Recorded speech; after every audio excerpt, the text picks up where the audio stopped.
आज आपण चाललेलो आहोत सोलापूरला.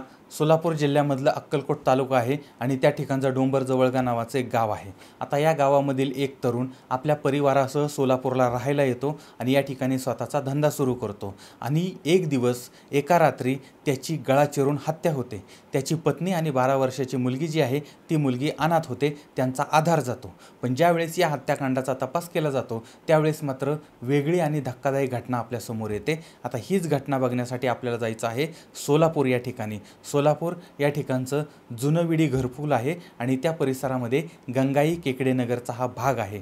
आता या भागामध्ये दशरथ नागनाथ नारायणकर नावाचा एक 35 वर्षाचा तरुण राहतो आहे आणि याचं ऑनलाईन मटक्याचं काम चाललेलं असतं किंवा तो ऑनलाईन मटक्याचा एजंट आहे. आणि या माध्यमातून अनेक व्यक्तींबरोबर ती याचे संबंध येत आहेत, अनेकांबरोबर ती याचे आर्थिक व्यवहार होत आहेत. अशा पद्धतीनं याचं एका बाजूला काम चाललेलं आहे, दुसऱ्या बाजूला त्याची पत्नी आहे. त्या पत्नीचं नाव आहे अरुणा आणि त्यांना एक 10-12 वर्षाची छोटीशी मुलगी आहे. अशा पद्धतीने एका बाजूला काम चाललेलं आहे, एका बाजूला हा त्रिकोणी परिवार आहे. तारीख होती 20 सप्टेंबर 2022. आता या दिवशी या परिवारानं त्यांचं रात्रीचं जेवण वगैरे झालं आणि दशरथ म्हणजे पती जे आहेत ते एका खोलीमध्ये झोपायला गेले आणि दुसऱ्या खोलीमध्ये त्यांची पत्नी अरुणा आणि त्यांची छोटी मुलगी जी आहे ती झोपलेली होती. आता मध्यरात्र झाली त्यावेळेस घरामध्ये काहीतरी खुडबुड झाल्याचं त्या बायकोला जाणवलं. त्यामुळे ती जागी झाली आणि आवाजाच्या दिशेनं आली. त्यावेळेस तिनं पाहिलं की म्हणजे त्या पत्नीनं पाहिलं की कोणीतरी माणूस हा दशरथ यांची हत्या करून पळून जातो आहे. आता यावेळेस त्या बायकोनं आरडाओरडा केला आणि तो जो मारेकरी जो आहे त्या मारेकऱ्याला पकडण्याचा प्रयत्न केला. आता त्यावेळेस त्या मारेकऱ्यानं हिच्यावरतीच वार करण्याचा प्रयत्न केला, हल्ला करण्याचा प्रयत्न केला आणि तो मारेकरी निघून गेला.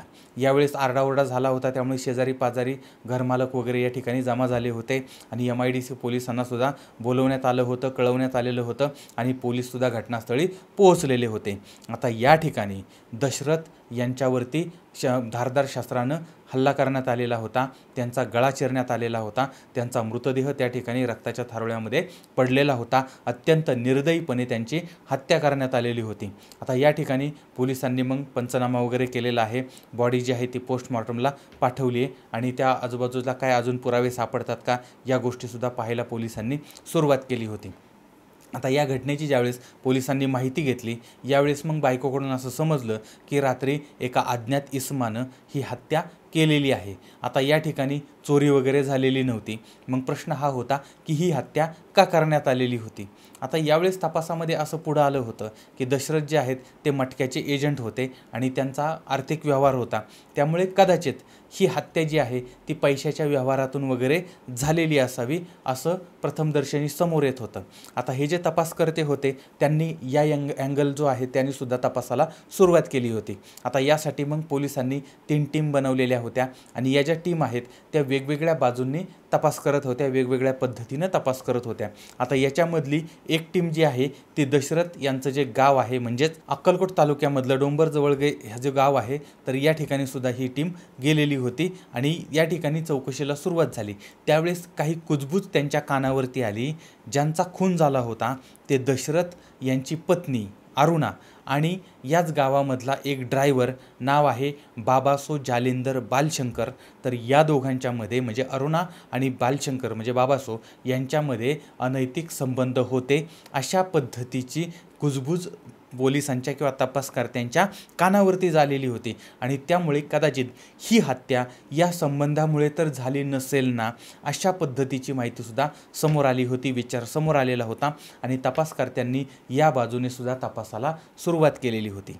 आता यासाठी हा बाबासो नक्की कोण होता त्याच्यासाठी त्याचा मोबाईल नंबर पोलिसांनी मिळवण्याचा प्रयत्न केला. तो मोबाईल नंबर मिळाला आणि त्याला फोन लावला पण त्याचा फोन बंद होता. त्यावेळेस मग गावामध्ये चौकशी केली तर ही हत्या झाली तेव्हापासून हा बाबासो गायब झालेला होता, त्याला कोणीही पाहिलेलं नव्हतं. त्यामुळे मग तपासकर्ते जे आहेत ते त्या बाबासोच्या घरी गेले. आता या ठिकाणी सुद्धा पाहिलं तर तो गायब झालेला होता. म्हणजे बघा एका बाजूला एका व्यक्तीची हत्या होते, दुसऱ्या बाजूला ज्याची हत्या झाली त्याच्या बायकोचा प्रेमी हा गायब होतो आणि यामुळे या बाबासोवरती तपासकर्त्यांचा संशय बळावलेला होता, वाढलेला होता, वृद्धिंगत झालेला होता आणि यामुळे हे तपासकर्ते आता या बाबासोच्या मागावरती होते, खबरे पेरले गेलेले होते आणि अधिकृत माहिती मिळाली की मुळेगाव क्रॉस रोड जो आहे त्या रोडवरती बाबासो लपून बसलेला आहे। आता ही माहिती कळल्यानंतर पोलिसांनी सापळा रचला आणि या बाबासोला ताब्यात घेतलं। आता यावेळेस मग यानं कबूल केलं, म्हणजे ज्यावेळेस पोलिसांनी त्यांना खाक्या दाखवला आणि पोलिसांनी त्यांच्या पद्धतीनं तपास केला त्यावेळेस मग यानं कबूल केलं की मीच दशरथ यांची हत्या केलेली आहे। पण ही हत्या मी एकट्यानं केलेली नाही, तर त्याची बायको अरुणासुद्धा माझ्यासोबत होती। आता या ठिकाणी या हत्येचा उलगडा झाला होता, पण याच्यामध्ये त्याच्या बायकोचा सुद्धा हात आहे हे सुद्धा कळलेलं होतं आणि आता पोलीस त्या बायकोपर्यंत पोहोचलेले होते। आता ती जी पत्नी आहे ती पत्नी पतीसाठी धाय मोकलून रडत होती, ज्या पोटामध्ये अन्नाचा कण नव्हता आणि पतिवियोगाने ती प्रचंड दुःख करत होती, प्रचंड आक्रोश करत होती, विलाप करत होती आणि भेटायला येणारे लोकसुद्धा हिला पाहून रडत होते, तिला किती दुःख झालेलं आहे वगैरे वगैरे असं त्या लोकांना वाटत होतं। पण पोलीस तिलाच पकडायला गेले आणि तिनेच हे सगळं घडवलेलं समोर आलेलं होतं। आता ज्यावेळेस पोलिसांनी हिला ताब्यात घेतलं, त्याच्याकडे चौकशी केली, त्यावेळेस मग ती रडून रडून सांगत होती की मी कशाला माझ्या स्वतःचं कुंकू पुसेल, मी माझ्या पतीला कशाला मारेल वगैरे वगैरे अशा पद्धतीनं ती पोलिसांना आर्जव करत होती। आता ती पत्नी पोलिसांना सांगत होती त्यावेळेस पोलिसांनी मग काय केलं, तिचे जे व्हॉट्सॲपचं चॅटिंग वगैरे होतं ते चॅटिंग दाखवलं आणि विचारलं की पाठीमागच्या 2 महिन्यापूर्वी म्हणजे 1-2 महिन्यापूर्वी तो डीमार्ट या ठिकाणावरून नायलॉनची दोरी खरेदी केली होती, चाकू खरेदी केली होती, ते केला होता तो कशासाठी केला होता। त्याचबरोबर ती मेडिकलमधून झोपेच्या गोळ्या खरेदी केल्या होत्या, त्या कशासाठी केल्या होत्या आणि तुझ्या प्रियकरानं सगळं काही सांगून टाकलेलं आहे, त्यामुळे आता तू जे काय आहे ते खरं आहे ते सांगून टाक। अशा पद्धतीनं कळल्यानंतर मात्र या बायकोची नौटंकी जी होती ती सगळी गळून पडली। अबला नारीचा चेहरा जो होता तो बाजूला झाला आणि तिने सुद्धा कबूल केलं। आता ही घटना नक्की कशी घडली होती बघा, किंवा या घटनेची सुरुवात कुठून झाली तर डोंबरजवळगा हे जे गाव आहे या गावामध्ये दशरथ नावाचा तरुण, त्याचं लग्न अरुणा नावाच्या तरुणीबरोबर ती होतं, दोघांचा संसार सुरू होतो, यांना एक मुलगी होते। आता याच गावामध्ये बाबासो बालशंकर हा तरुण राहतो आहे आणि तो प्रवासी जीप चालवायचा। आता गावातनं अक्कलकोटमधून गाव अशा पद्धतीनं तो प्रवाशांची ने-आण करत होता। आता याच प्रवासामध्ये अरुणा आणि बाळासो यांची ओळख झाली। आता ही ओळख इतकी झाली की ती आता म्हणजे एकमेकांच्या ते प्रेमामध्ये पडले वगैरे अशा पद्धतीनं हे सगळं वाढायला लागलं आणि वास्तविक पाहता अरुणा ही बाबासोपेक्षा वयानं जास्त होती, हिचं लग्न झालेलं होतं, तिला एक लहान मुलगी होती, घरी पती होता, संसार होता, पण तरीही ही महिला त्या बाबासोच्या बरोबर ती होती। त्यांच्यामध्ये ही जवळीक जी होती ती किती वाढली होती तर या बाबासोनं स्वतःच्या छातीवरती अरुणा हे नाव गोंदवलं अशी माहिती माध्यमातून समोर येते। अशा पद्धतीनं यांचे हे संबंध होते। आता ही बाब त्या गावामध्ये पसरलेली होती, गावामध्ये कुजबूज सुरू झाली होती, चर्चा सुरू झाली होती आणि हीच गोष्ट त्या पतीच्या म्हणजे दशरथच्या कानावरती पण गेली होती आणि याबाबत मग पती पत्नीमध्ये वादंग निर्माण झाला होता आणि त्या म्हणजे घरामध्ये सुद्धा गोंधळ झाला होता, पाहुण्या रावळ्यामध्ये सुद्धा हा विषय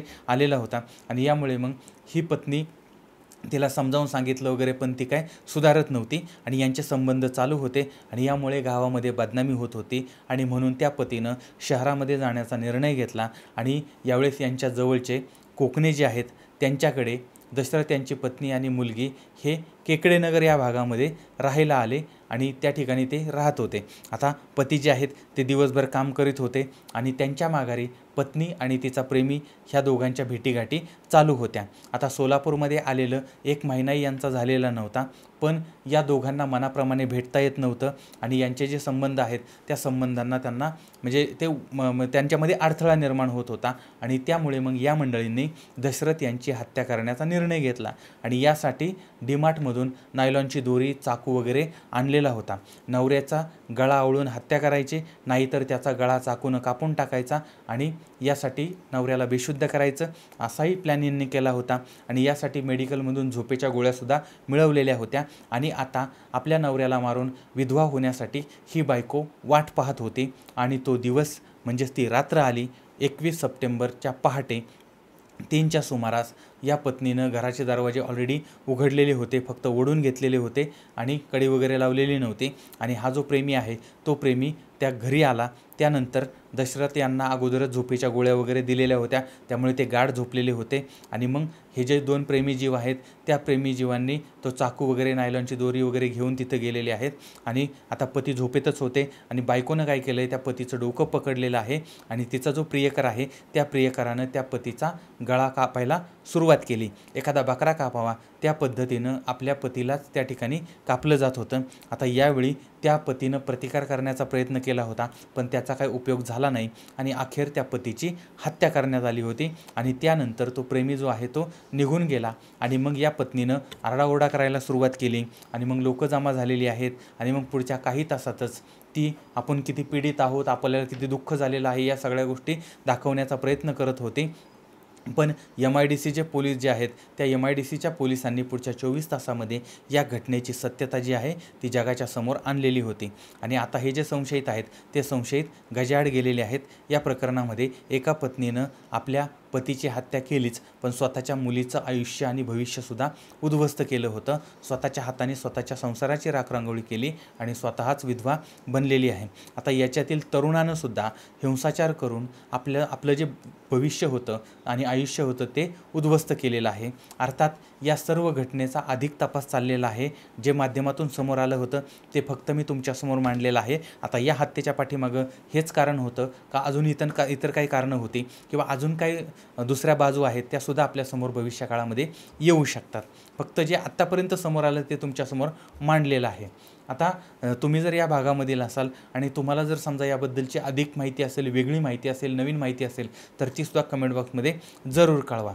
आता या सगळ्या प्रकरणामधून आपल्याला धडा काय मिळतो बघा. याच्यामध्ये एक हत्या होते, 2 संशयित गजाआड जातात, एक व्यक्ती अनाथ होते आणि 2 परिवार बर्बाद होतात. एवढे सगळे अनर्थ कशामुळे झाले होते, याची सुरुवात कशी झाली होती तर ती झाली अनैतिक संबंधामुळे. यामुळे लक्षात ठेवा, अनैतिक संबंध किंवा या गोष्टीपासून जर दूर राहिलं तर अशा पद्धतीची बर्बादी टाळता येऊ शकते. पण याबद्दल तुमचं मत काय आहे ते सुद्धा जरूर कळवा. पुन्हा भेटूया उद्या रात्री 8:30 वाजता. तोपर्यंत धन्यवाद.